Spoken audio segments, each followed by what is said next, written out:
안녕하세요. 이슈이시다 시작합니다. 미국은 혼란스럽습니다. 휘발유 값은 미국 평균 $5를 넘어서 이제 6불까지 갈 수도 있다는 전망이 나오고 있습니다. 이 같은 유가가 일반 공산품에 반영되는 3개월 후면 인플레는 더욱 악화될 겁니다. 그러면서 소비자 심리가 확 줄어 경제 규모가 위축되고 기업들 전반에 감원 열풍이 불며 스태그플레이션이 나타날 것으로 확실시됩니다.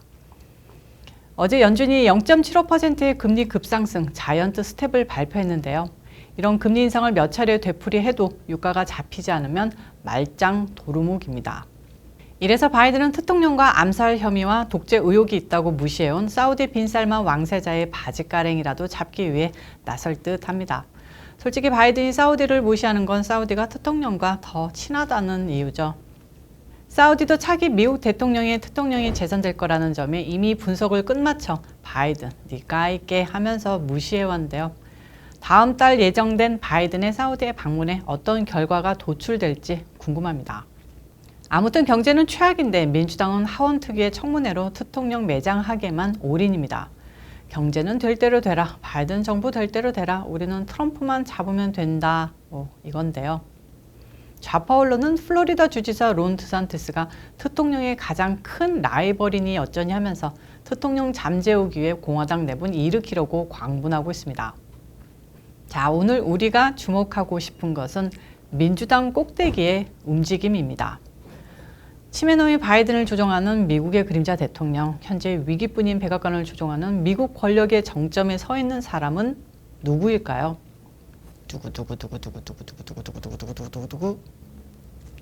바로 수잔 라이스 백악관 국내 정책 고문입니다. 수잔 라이스는 바이든의 러닝메이트 후보로 거명됐으며 바이든 정권의 국무장관으로도 지목됐던 인물인데요. 오바마 정권에서는 유엔 주재 미국 대사, 백악관 국가안보보좌관을 지낸 바 있습니다. 한마디로 오바마의 가신이었다는 뜻입니다. 이 점 기억하셔야 합니다. 백악관 국내정책 고문이자 국내정책위원회 위원장인 라이스는 현재 바이든 정부의 거의 모든 국내 정책을 총괄하고 있습니다. 유엔 대사였던 경력으로 외교 안보 문제에서도 입김을 불어넣고 있습니다. 애초 국내정책위원회는 외교 안보를 다루는 국가안보회의와 동등한 위상으로 만들어졌지만 실제로는 국가안보회의의 대외적 영향력에 눌려왔는데요. 하지만 라이스는 백악관 내부와 외부를 아우르며 더 커진 힘을 갖게 됐습니다.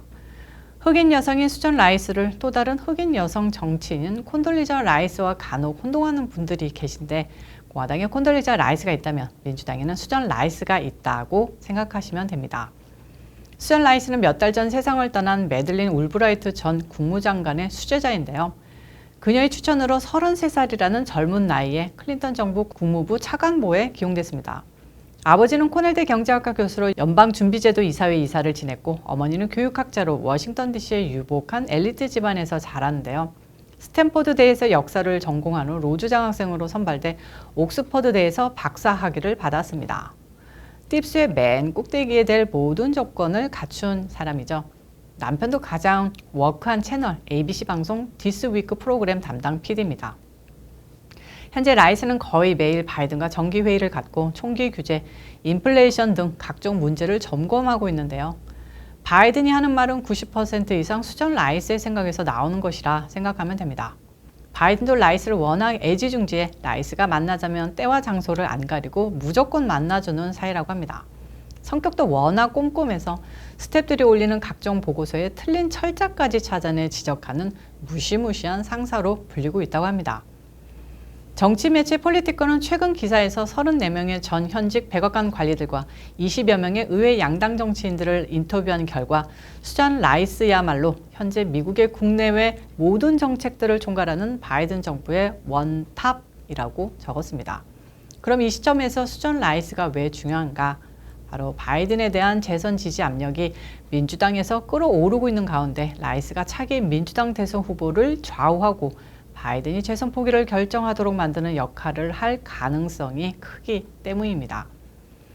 우선 바이든을 대신해 2024년 대선에 나올 민주당 정치인은 누구일까요? 힐러리, 부티지지, 택도 없고요.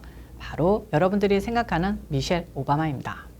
현재로서는 침몰하는 민주당 호를 끌고 나갈 인물은 미셸밖에 없다고 해도 과언이 아닙니다. 우선 대중적 인기입니다.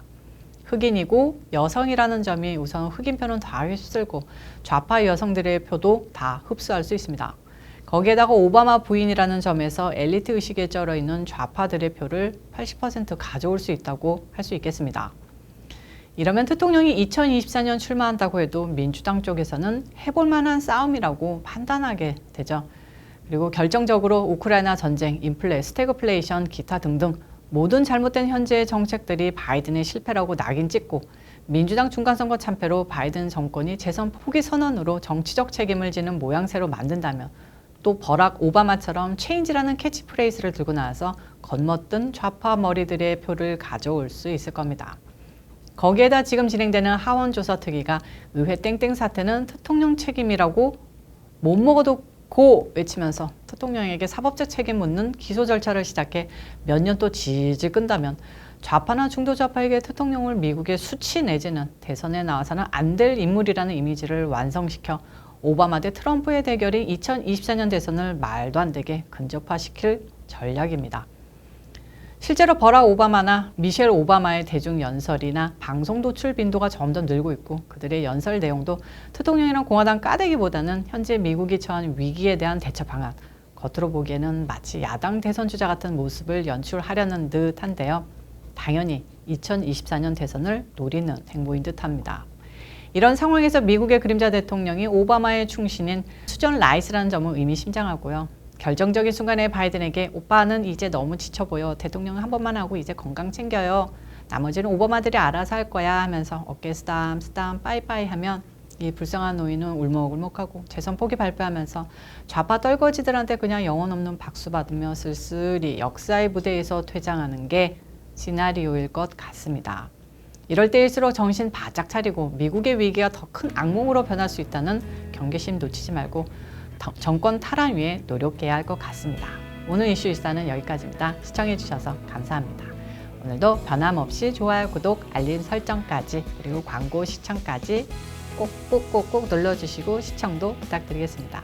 저는 또 다음 영상에서 찾아오도록 하겠습니다. 빠이.